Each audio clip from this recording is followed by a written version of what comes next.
Hey, my Legion, how y'all doing today? I had to switch positions because the sun was coming in through there and it was really, really bright. So, if you saw my popsicle review, um, well, anyway, I got a review Ilsa the Wicked Warden. Now, before I go any further to my friend Dion out there, I know it's called Wanda the Wicked Warden. That's the title I'm used to it being called. They keep changing the title of this movie. And I remember when I was at Fort Detrick, Maryland, back in, it was in 91. And back when they still had the great video rental places. They're not always Blockbuster, because Blockbuster didn't rent certain movies. And they probably won't rent a lot of movies they rented here. This is one that they rented everything. I don't know if they rented porno, though. I can't remember. They might have. I don't remember. They might have.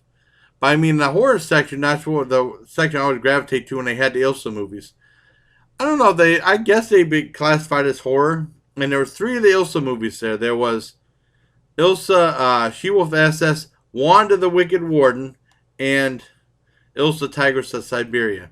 Now getting back to, now, I've seen all four, there's four Ilsa movies altogether. I've seen all of them more than once except for Wanda the Wicked Warden, now known as Ilsa the Wicked Warden. Jess Franco, because I was so disappointed with it. I was so bored by it. The first time I saw it back in 91, I had no interest in getting it whatsoever. And then I ended up buying a VHS copy of both Harem Keeper of the Royal Sheik, which I couldn't find at the rental store, in 92, 93 when I got out of the Army. And then I ended up buying Ilsa maybe in the very late 90s. And well, anyways, back to Ilsa the Wicked Warden. It's known by a bunch of different titles. I got it on right here on Rotten Tomatoes. It's known as, I know it as Wanda the Wicked Warden, and then it's known as Ilsa Absolute Power, Greta House Ona Manor, Greta the Torturer, Ilsa the Wicked Warden, Greta the Mad Butcher, and Greta the Sadist from 1971. And this is the movie from Jess Franco. And Jess Franco is pretty infamous for doing a bunch of movies that didn't come off too good. And this is one of them. But I mean, I wanted to give it a second chance. I said my curiosity got the best of me. And not to give any spoilers out, Ilsa dies in each one of her movies in different ways. I will say about this movie is Ilsa died the best in this movie. She had the greatest death in this movie. And the most screwed up one. And even the one critic, I don't want to give away what it was, though. If you decide to see the movie, I saw it on Tubi TV, and it was released through Cheesy Flicks. I think they edited a little bit of the nudity and stuff out, a little bit. Because Jess Franco did a lot of nudity back then. There's no, they show like the tops of the women and the bottoms when they turn around. They don't show the JJ area. I'm pretty sure Jess Franco did. I assume I saw the uncut version when I did see it back in 91 when I ran it on VHS. One critic said something about the ending. There's only one review of it. And he said one of the most gruesome, perverse endings I've ever seen in a film. So, back in 2000. But I mean, it has like so many names. Directed by Jess Franco. Very strange. In this one, well, Ilsa's usually like a sadistic. She usually owns like a experiment camp or usually a prison. Or like a thing for like oil sheiks, a harem. And she's very sadistic and cruel. And there's usually lots of violence and nudity in the movies. And in this one, she runs sanitarium, but she runs it like a prison. It looks more like a prison, but she says it's a sanitarium in South America. And she treats all these things with like shock therapy and stuff like that, but they don't show that much of that. And then someone escapes real easy, and it looks so cheap. They have two guys going after her, and it looks so cheap. And the girl goes to this one doctor. And then Ilsa, of course, and the two guards fall, and they said, well, we'll take her back. And I said, well, I don't think you should. She's pretty screwed up. And she said, well, we'll take care of her. And then he went back to check on her like a couple days later, and they gave him a bunch of money for taking care of her. And he wondered what would happen to her, and he went to this one commission saying something needs to be done about this place. They're running all wrong and stuff. And this one girl was listening to him, and then when he gets in the car to leave, she puts a gun to his head saying, I want to go to this place. I want to find out what happened to my sister. And it was her sister, and he said, well, and she said, I want to be in there on her assumed name, and what I want to do is, if you can recommend me get sent there, saying I'm crazy or something like that, for at least a month, and then you go back and say, well, I just made a mistake, and they'll release me again. And he said, well, all right, I don't recommend it. And she went there, and she found out how cruel and the guards were. I'm making this sound probably more interesting than it really is, because it doesn't tell the story very well, and it drags somewhat. And it goes in different variations. And she meets the women there, and they're not very nice either. And turns out that she has a male guard working for her, and he films like different things, like stuff in the shower and stuff to sell this one guy. Someone like Chained Heat in the 80s did, kind of, but that was a little bit different. And the guy buys them and stuff. And I don't want to give away a lot more about the film. I'll tell you what, I was more happy with the movie scene at this time, because I knew what to expect. Kind of wish I would see it with my dad. I don't know if he would have liked it or he thought it was stupid, but he would like the nudity, especially Dyanne Thorne. And I don't think it was as bad as what I remember it, because even John Waters said that the Wicked Warden one was boring. And it wasn't that boring, but it just didn't tell the story that one. It wasn't as interesting. All three of the other Ilsa movies had good action, violence, and it kept the story going pretty well.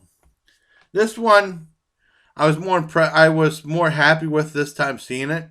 Probably the last time I'll ever see it. I'd probably give it a 6 out of 10 because that final scene, last 5 minutes, is awesome.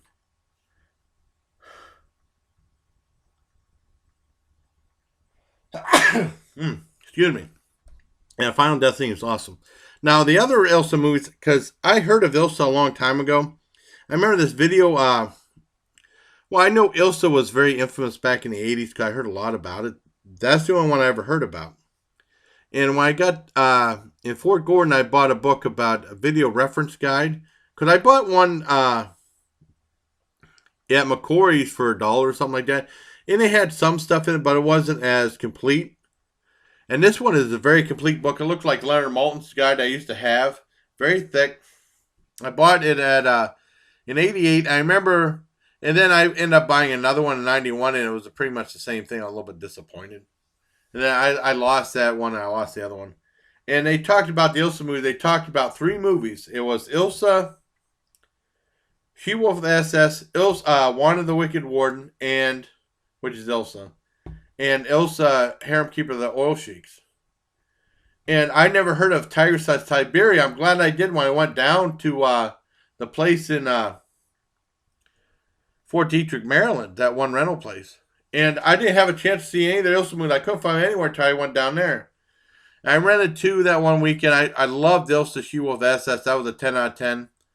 I was really disappointed with that. And I think I rented Tigers of Siberia the next day or the next week or something like that. And I loved Tigers of Siberia. And Tigers of Siberia is the one that no one remembers or people push aside. I don't know why.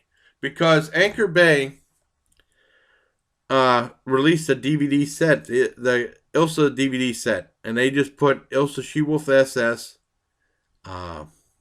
Wicked Warden, and Harem Keeper of the Oil Sheiks on there. And they didn't put, for whatever reason, I don't know why they didn't put Tigers of Siberia on there. And I remember there was a review in Rue Morgue talking about the movie, and they said something like, on a side note, said, well, thankfully they've forgotten about Tigers of Siberia, which people would say put them to sleep. Tigers of Siberia is awesome. I saw that not too long ago through YouTube, I think, and uncut version. I don't think it's up there no more. I saw it with my dad, and I liked it. It's still a good movie. It's probably the most ambitious and unique of the 4. I mean, some people would say Wicked Warden was just on the cheapest looking one, you know. And I think Harem Keeper the Wall Sheep might have been the one that had a bigger budget, maybe. I'm not sure. There's parts of that Wicked Warden I think might have been a little bit edited, but I give that Wicked Warden a very mild, 6 out of 10. It did prove itself and was a lot better, even though it's the weakest of the Ilsa movies. If you have a chance to see any of them, see them. Oh, I don't know. You might not like them, but I liked them. This is back in the 70s. And the first Ilsa movie that She Wolf of the SS came out in 74. I always thought Wicked Warden came after that, but apparently Harem Keeper of the Wall Sheep came out 2 years later in 76. Then Wicked Warden in 77. And finally, Tigers of Siberia in 79.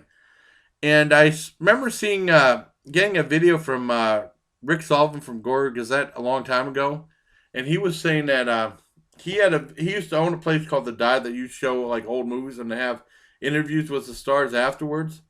I guess they showed the first Ilsa movie, and they had an interview with Dyanne Thorne, and he actually videotaped it. Like 45 minutes. It was Ilsa live at The Dive, place he had back in the 80s, and they said that her manager, which is also her husband, was saying that they wanted her to do more Ilsa movies. But when they called like certain people, or they would say, I don't know who they called though. They would call different movie companies, ask them to find where she was at and everything like that. And they said that she wasn't interested or she was passed away. Because there could have been more Ilsa movies, and that sucks there wasn't. Oh well. I'm glad I closed the door on this chapter of the Ilsa movies. I'm glad I a little bit, my faith was a little bit more restored in the Wicked Warden, even though it's not anywhere near as good as the other three. But I give it a 6 out of 10. So until next time, if I please, take care, my Legion. Because I knew this was going to be a long-winded review because it's all about the history of the Ilsa movies, which most of you probably don't even know about. So, well, you might know about it. I don't mean to say that. I take that back. So until next time, everybody, please take care, my Legion.